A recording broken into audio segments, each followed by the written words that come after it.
नेपाल भाषा एकेडेमीका निमित्त अनक मिडियाको प्रस्तुति नेवा एफएम 106.6 मेगाहर्ज सुनेर बसिरहनुभएका सम्पूर्ण आदरणीय अभिभावकज्यूहरू र मेरा प्यारा प्यारा विद्यार्थी भाइ बहिनीहरूमा हार्दिक नमस्कार, जोजोलप्पा एवं स्वागतम।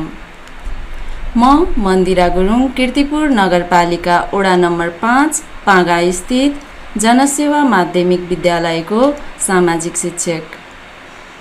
आज म यस रेडियो कार्यक्रममा कीर्तिपुर नगरपालिकाद्वारा सञ्चालन गरिएको रेडियो शिक्षा कार्यक्रम अन्तर्गत कक्षा 7 को सामाजिक विषयको रेडियो शिक्षा कार्यक्रम लिएर उपस्थित भएकी छु। यो कार्यक्रम हरेक हप्ता बिहीबारका दिन ठीक 11:30 बजे प्रसारण हुनेछ। अबको 30 मिनेट म यहाँहरूसँगै रहनेछु। आशा छ यस शैक्षिक कार्यक्रममा विद्यार्थी भाइ बहिनीहरूको सक्रिय सहभागिता र निरन्तर उपस्थिति रहनेछ। यस कार्यमा आदरणीय अभिभावकज्यूहरूले पनि उचित वातावरणको प्रबन्ध मिलाएर सहजीकरण गर्नुहुनेछ। हामी सबैलाई अवगत नै छ, विश्व अहिले कोभिड-19 को पेन्डेमिक सिचुएसनमा छ। यस्तो अवस्थामा विद्यालयमा आएर पठन पाठनका गतिविधि सञ्चालन गर्न सकिने अवस्था छैन। तसर्थ हामी जहाँ छौँ त्यही सुरक्षित तरिकाले बसौँ, बेला बेलामा साबुन पानीले मिची मिची हात धौँ, पूर्ण सरसफाइको ध्यान दियौँ, ताजा पोषिलो खानेकुरा खाऊँ र शारीरिक व्यायाम गरी रोग प्रतिरोधात्मक क्षमता बढाऊँ, कोरोनाको डर भगाऊँ, आफ्नो एकान्तवासबाटै सिकाइलाई निरन्तरता दियौँ, सृजनशील एवं रचनात्मक क्रियाकलापमा सहभागी बनाऊँ। आशा गरौँ कोरोनाको औषधि छिट्टै पत्ता लाग्नेछ, हाम्रो भेट पुनः कक्षा कोठामै हुनेछ र प्रत्यक्ष अन्तर्क्रिया गर्ने अवसर जुट्नेछ। विद्यार्थी भाइ बहिनीहरू, सर्वप्रथम त कक्षा 6 मा उत्तीर्ण भई कक्षा 7 मा प्रवेश गर्न सफल हुनुभएकोमा बधाई दिन चाहन्छु र आज कक्षा 7 को पहिलो कक्षामा यहाँहरू सबैलाई हार्दिक स्वागत पनि गर्दछु। आज हाम्रो पहिलो कक्षा भएकोले हामी लेसन स्टार्ट गर्नुभन्दा अगाडि सामाजिक अध्ययन विषयको परिचय, महत्त्व, सामाजिक अध्ययन विषयमा सफल हुन के गर्न सकिन्छ र यसका विषय क्षेत्रहरू जस्ता विषयवस्तुमा आधारित भएर छलफल गर्नेछौँ। त्यसपछि विषयवस्तु प्रवेश गर्नेछौँ है त भाइ बहिनीहरू। अब लागौँ सामाजिक अध्ययन विषयको परिचय र महत्त्वतर्फ। सामान्यतः मानव र समाजबीचको अध्ययन गर्ने विषय सामाजिक अध्ययन हो। यसमा सामाजिक विज्ञानका विविध विषयहरूको एकीकृत रूपमा अध्ययन गरिन्छ, जस्तै भूगोल, समाजशास्त्र, इतिहास, राजनीतिशास्त्र, अर्थशास्त्र आदि। भाइ बहिनीहरू, वर्तमान परिवेशमा मानव समाजलाई नियाल्ने हो भने मानिसहरू असामाजिक बन्दै गइरहेको, आफ्नो परम्परा, रहनसहन, भाषा, वेशभूषा र संस्कृतिलाई भुली विदेशी संस्कृतिमा रमाउन थालेको, चोरी, डकैती, हत्या, हिंसा जस्ता विविध सामाजिक समस्या र विकृतिहरू बढ्दै गएको देख्न सकिन्छ। मानिसहरूमा सहयोग, सद्भाव, सम्मान जस्ता कुराहरू हराउँदै गएको देखिन्छ। यस्ता गतिविधिहरू बढ्दै जाने हो भने मानिसहरूमा राष्ट्रप्रतिको सम्मान एवं राष्ट्रियताको भावना नै विलीन हुने अवस्था नआउला भन्न सकिन्न। तसर्थ सामाजिक अध्ययन विषयको महत्त्व दिनानुदिन बढ्दै गइरहेको देखिन्छ। भाइ बहिनीहरू, वर्तमान पाठ्यक्रमले सामाजिक अध्ययन विषयलाई प्राथमिकता दिँदै कक्षा 11 र 12 को पाठ्यक्रममा पनि यो विषय समावेश गरेको छ। त्यति मात्र होइन, शिक्षाको राष्ट्रिय उद्देश्य र तहगत उद्देश्यलाई हेर्ने हो भने यसको धेरैभन्दा धेरै अंश पूर्ति गर्ने विषय सामाजिक अध्ययन रहेको देखिन्छ। त्यसैले भाइ बहिनीहरू यस विषयको राम्ररी अध्ययन गरौँ र बढीभन्दा बढी सिकाइ उपलब्धि हासिल गरी सामाजिक अध्ययन विषयको पाठ्यक्रमले तोकेको सक्षमता हासिल गरौँ। राष्ट्रको एक सक्षम, सभ्य, जिम्मेवार एवं असल नागरिक बन्ने आधार बनौँ भन्न चाहन्छु। अब सामाजिक अध्ययन विषयमा सफल हुन के गर्ने भन्ने विषयमा केही भन्छु है त। सामाजिक अध्ययन विषय लर्निङ बाई डुइङमा आधारित विषय हो। विद्यार्थी भाइ बहिनीहरू केवल पाठ्यपुस्तक मात्र अध्ययन गरेर यसका सिकाइ उपलब्धिहरू हासिल गर्न सकिँदैन। यसको लागि हामी अलिकति ब्रोड हुनै पर्छ। पत्रपत्रिका हेर्ने, टेलिभिजन रेडियोबाट प्रसारित समाचारहरू सुन्ने, समुदायका अग्रज व्यक्तित्वहरूसँग संवाद गर्ने, समसामयिक ज्ञानमा आधारित पुस्तकहरू पढ्ने, एटलस, क्विज बुकहरू अध्ययन गर्ने, आफूलाई समस्या लागेका प्लस कुनै पनि विषयमा थप इन्फर्मेसन कलेक्ट गर्न नेट इन्टरनेटको प्रयोग गर्नुपर्दछ।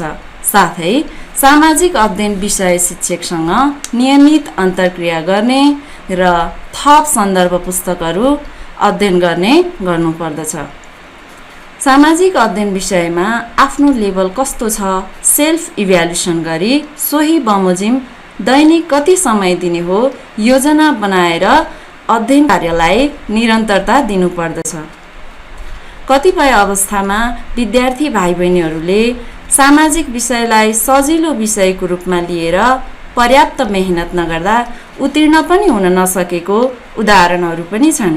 तसर्थ अहिलेदेखि नै योजना बनाएर योजना मुताबिक अध्ययन गरौँ भन्न चाहन्छु।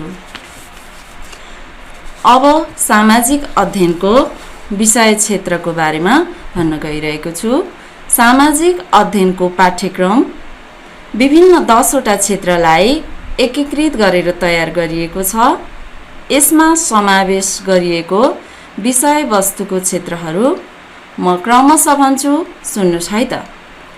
हामी र हाम्रो समाज, हाम्रो सामाजिक मूल्य र मान्यता, सामाजिक समस्या र समाधान, नागरिक चेतना, हाम्रो पृथ्वी, हाम्रो विगत, हाम्रो आर्थिक क्रियाकलाप, हाम्रो अन्तर्राष्ट्रिय सम्बन्ध र सहयोग, जनसङ्ख्याको परिचय र जनसाङ्ख्यिक अवस्था, जनसङ्ख्या वृद्धि र व्यवस्थापन गरी 10वटा विषय क्षेत्रहरू रहेका छन्। यस पाठ्यक्रमबाट विद्यार्थीहरूमा सामुदायिक भावना विकसित हुन सकोस्, आफ्नो मुलुकको वास्तविक विकासको अवधारणा बुझ्न सकुन्, आफ्नो सामाजिक मूल्य र मान्यतासँग परिचित भई एक लगनशील, कर्तव्यनिष्ठ र असल नागरिक बनुन्, नेपाल र विश्वको भौगोलिक परिवर्तन तथा विगतका घटनाक्रमबाट पाठ सिकी वर्तमान अवस्थामा आफूलाई परिवर्तन गर्न सकुन्, तीव्र वृद्धि भइरहेको जनसङ्ख्या व्यवस्थापनमा व्यवहारिक सिप प्राप्त होस्, आर्थिक क्रियाकलापसँग परिचित भई श्रमप्रति लगनशील हुन सकुन्, अन्तर्राष्ट्रिय समझदारी बढाउन यसका विषयवस्तुबाट मद्दत लिन सकुन्, विश्व परिस्थितिका नयाँ परिवर्तनको जानकारी राख्दै स्वतन्त्रता, समानता र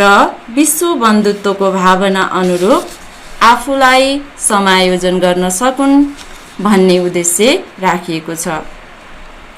पाठ्यक्रमका यी उद्देश्यहरू पूर्ति गर्न विद्यार्थी भाइ बहिनीहरूले लगनशील भएर अध्ययन गर्ने र अध्ययन गरेका विषयवस्तु व्यवहारमा पनि प्रयोगमा ल्याउनुपर्छ है त भाइ बहिनीहरू।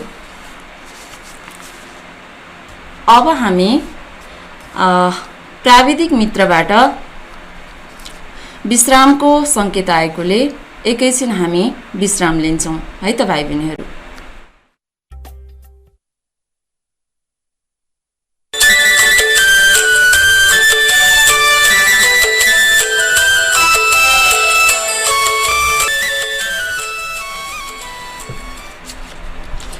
यो छोटो विश्रामपछि भाइ बहिनीहरूलाई पुनः स्वागत गर्दछु। अब हामी विषयवस्तुमा प्रवेश गरौँ है त। आज हामी कक्षा 7 को एकाइ 1 हामी र हाम्रो समाज अन्तर्गतको पहिलो पाठ समाजको उत्पत्ति र आवश्यकता शीर्षकमा छलफल गर्न गइरहेका छौँ। मलाई विश्वास छ यहाँहरू आफ्नो पाठ्य सामग्री सहित उपस्थित भइसक्नु भएको छ र महत्त्वपूर्ण लागेका कुराहरू आफ्नो सरल भाषामा टिप्पण गर्नुहुनेछ।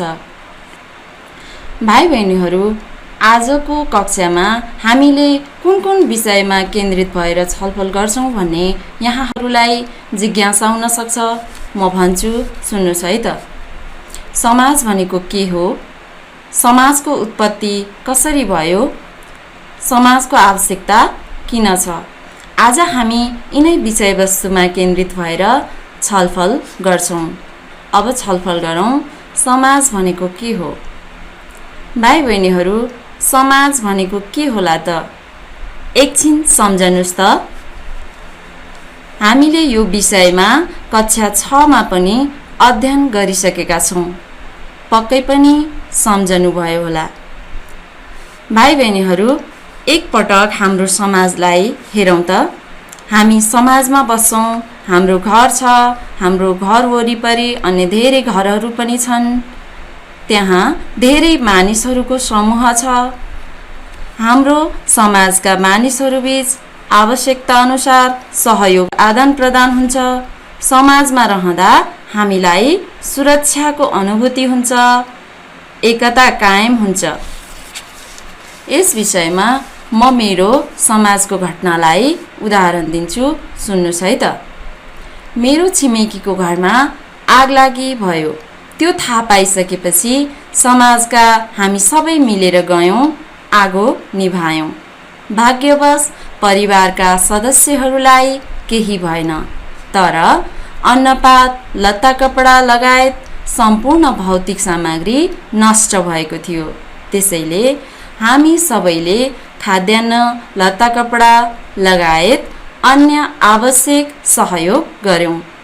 यसबाट हामी के बुझ्न सक्छौँ भने समाजमा एकता हुन्छ, सुरक्षा हुन्छ, सहयोग हुन्छ, सहकार्य हुन्छ। एकता, सुरक्षा, सहयोग, सहकार्य समाजका साझा उद्देश्य हुन्।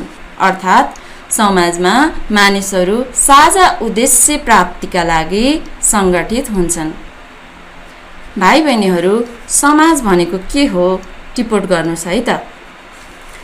साझा उद्देश्य प्राप्तिका लागि सङ्गठित मानिसहरूको समूह समाज हो, जहाँ समाजका सदस्यहरू बीचमा आपसी अन्तर्क्रिया, सहयोग र मेलमिलाप हुन्छ। यस्तो मानिसहरूको अन्तर सम्बन्धित जालो नै समाज हो। समाजशास्त्रीय दृष्टिमा के छ भने भाइ बहिनीहरू, मानिसहरूको भिड वा सम्बन्धविहीन समूहलाई समाज मानिँदैन। समाज हुनका लागि सदस्यहरू बीचमा अन्तर्सम्बन्ध, अन्तर्क्रिया, अन्तर्निर्भरता हुनै पर्दछ। अर्थात् मानिसहरूको भिड वा समूह हुँदैमा समाज हुँदैन। समाज हुनका लागि उनीहरू बीचमा आपसी अन्तर्सम्बन्ध, अन्तर्क्रिया हुनै पर्दछ। आशा छ भाइ बहिनीहरूले समाज भनेको के हो बुझ्नुभयो।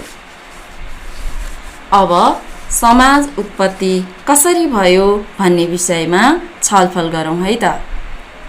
समाजको उत्पत्ति कसरी भएको होला? तपाईहरूमध्ये कसैलाई थाहा छ त? थाहा छैन भने म भन्छु, सुन्नुहोस् है त। यो संसारमा मानिसको उत्पत्ति हुँदा समाजको विकास भएको थिएन। मानिसहरू अन्य प्राणी जस्तै जङ्गलमा नै बस्दथे। जङ्गली युगको समयमा मानिसहरू एक्ला एक्लै बस्ने, जङ्गली कन्दमूल सङ्कलन गर्ने, जङ्गली जनावरको शिकार गर्ने गर्दै फिरन्ते टाइपको जीवन व्यतीत गर्दथे। एक्ला एक्लै बस्ने हुँदा जङ्गली जनावरसँग लड्दै भिड्दै दुःख एवं शास्तिपूर्ण जीवन बिताउँथे। त्यसैले बिस्तारै मानिसहरू जङ्गली क्षेत्रबाट नदी किनारतिर निस्कन थाले। नदी किनारमा आएपछि उनीहरूलाई पानी पिउन, नुहाउन, नदी किनारमा रहेका ढुङ्गाबाट हतियार बनाउन सहज भयो र ढुङ्गालाई आपसमा घर्षण गरेर आगो निकाल्ने उपाय पनि पत्ता लगाए। त्यसपछि मानिसहरू समूहमा बस्न थाले, आपसमा सहयोग आदान प्रदान गर्न थाले, जङ्गली कन्दमूल सङ्कलन एवं शिकारको कार्य पनि समूहमा आबद्ध भएर गर्न थाले। एकअर्काको आवश्यकता सहज रूपमा पूर्ति भएको जङ्गली जनावरको आक्रमणबाट सुरक्षा प्राप्त गरेको महसुस गर्न थाले। यस्तो सुविधाको महसुस हुन थालेपछि मानिसहरूले नदी किनारलाई आफ्नो बसोबासको मुख्य थलो बनाउन थाले र एकपछि अर्को गर्दै जङ्गली क्षेत्रमा रहेका मानिसहरू नदी किनारमा जम्मा भएर समूहमा बसोबास गर्न थाले। यसरी समाजको उत्पत्ति भएको मानिन्छ। भाइ बहिनीहरू, म फेरि एकपटक संक्षेपमा भन्छु, सुन्नुहोस् है त।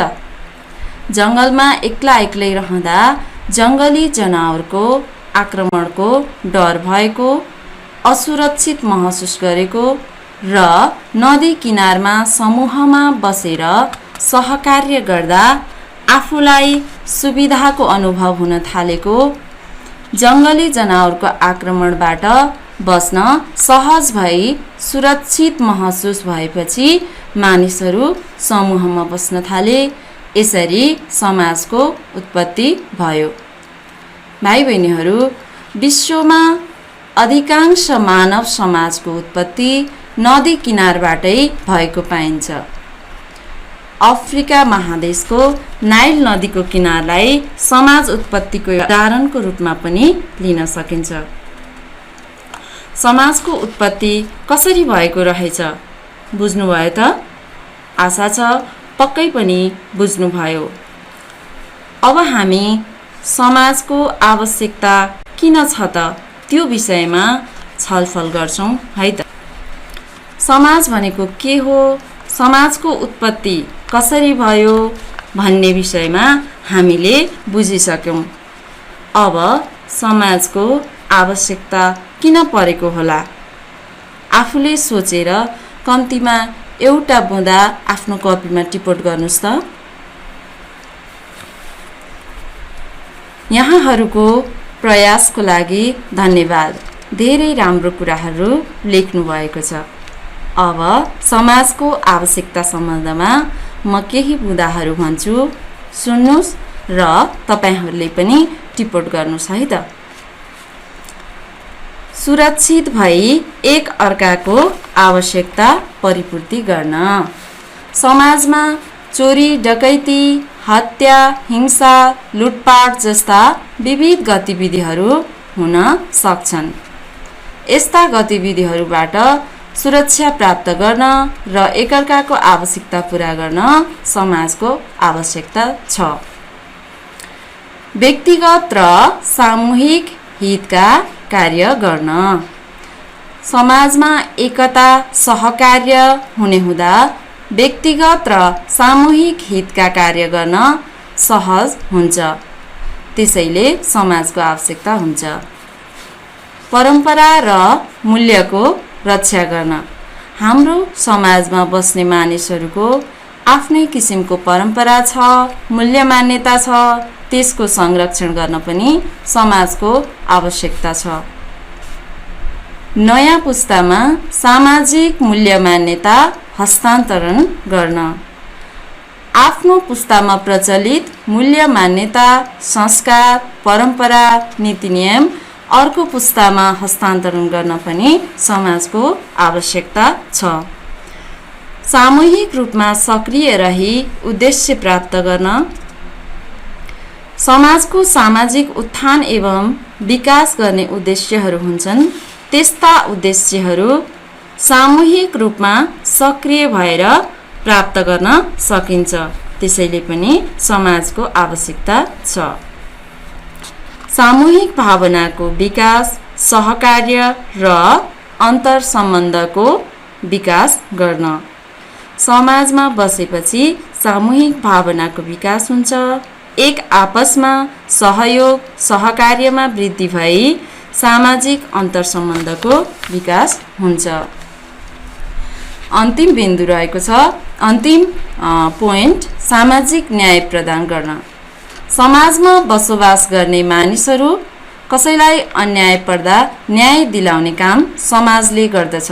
जस्तो कि समाजको केही महिला घरेलु हिंसामा परेछन् भने त्यस्तो अवस्थामा उनलाई न्याय दिलाउन पनि समाजको महत्त्वपूर्ण भूमिका हुन सक्छ।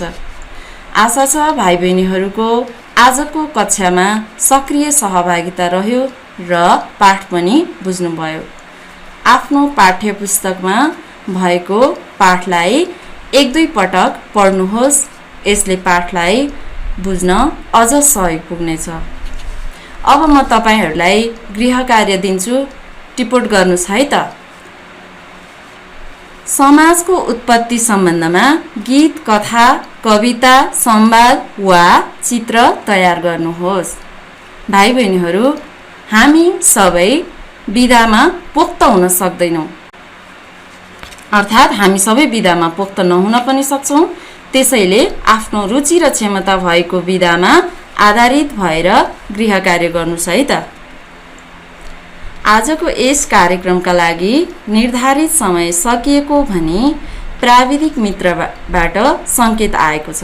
तसर्थ यस कार्यक्रमका लागि प्राविधिक कक्षबाट सहयोग पुर्याउनुहुने आदरणीय वीरेन्द्र साक्यज्यूलाई धन्यवाद ज्ञापन सहित आजको कार्यक्रमबाट म बिदा हुन्छु र अर्को हप्ता बिहिबार ठीक 11:30 बजे फेरि उपस्थित हुने नै छु। धन्यवाद, नमस्कार, यहाँको दिन शुभ रहोस्।